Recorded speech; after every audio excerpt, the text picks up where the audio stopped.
কবি সুকুমার রায়ের লেখা সৎপাত্র কবিতাটি আমি এখন পাঠ করে শোনাব। শুনতে পেলুম পোস্তা গিয়ে তোমার নাকি মেয়ের বিয়ে, গঙ্গারামকে পাত্র পেলে, জানতে চাও সে কেমন ছেলে? মন্দ নয় সে পাত্র ভালো, রং যদিও বেজায় কালো, তার উপরে মুখের গঠন অনেকটা ঠিক পেঁচার মতন। বিদ্যে বুদ্ধি বলছি মশাই, ধন্যী ছেলের অধ্যবসায়। 19টি বার ম্যাট্রিকে সে ঘায়েল হয়ে থামল শেষে।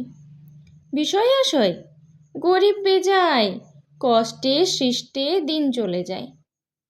মানুষ তো নয় ভাইগুলো তার, একটা পাগল একটা গোয়ার, আর একটি সে তৈরি ছেলে, জাল করে নোট গেছেন জেলে। কনিষ্ঠটি তবলা বাজায়, যাত্রা দলে 5 টাকা পায়। গঙ্গারাম তো কেবল ভোগে পিলের জ্বর আর পাণ্ডু রোগে। কিন্তু তারা উচ্চ ঘর, কংসরাজের বংশধর। শ্যামলাহিড়ি বনগ্রামের কি যেন হয় গঙ্গারামের।